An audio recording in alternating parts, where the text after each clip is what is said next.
সুপ্রিয় বন্ধুরা, আজকে আমরা যে বিষয়টি নিয়ে আলোচনা করব সেটি হচ্ছে ছাদ বাগানের টবের মাটি প্রস্তুতি।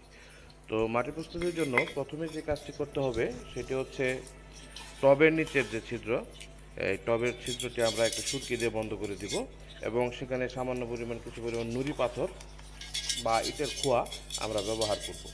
তো আমি এখানে নুড়ি পাথর ব্যবহার করছি। তো এটা ব্যবহার করার মূল কারণ হচ্ছে পানিটা অতি তাড়াতাড়ি বের হয়ে যাওয়ার জন্য, যাতে পানি জমে গাছ মারা না যায়, কারণ অতিরিক্ত পানি জমলেই গাছগুলো মারা যায়। তো আমি এখানে এই জন্য সুরকি এবং নুড়ি পাথর নিয়েছি, বন্ধুরা দেখতে পাচ্ছেন কালো নুড়ি পাথরগুলো আমি নিয়েছি।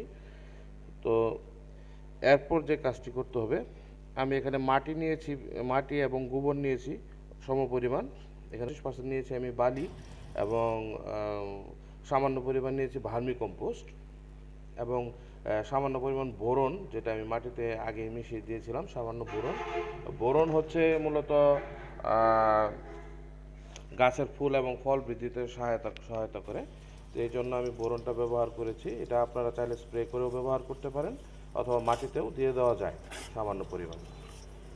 তো এখন আমি গোবর, মাটি, বালি এবং ভার্মি কম্পোস্ট একসঙ্গে মিশাচ্ছি।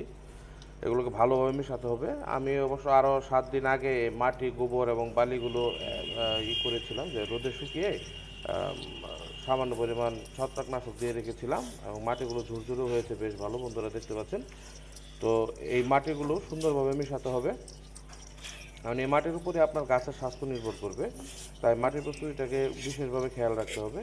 এবার আমরা মাটি দিয়ে টবটা পরিপূর্ণ করে দিব, মাটি দিয়ে।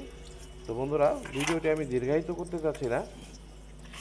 আমাদের টবের মাটি প্রস্তুতি মোটামুটি কমপ্লিট। তো এইভাবে মাটি প্রস্তুত করলে আপনার ছাদ বাগানে অবশ্যই আপনি অনেক সুন্দর ফল পাবেন ইনশাআল্লাহ। সবাই ভালো থাকবেন, ধন্যবাদ।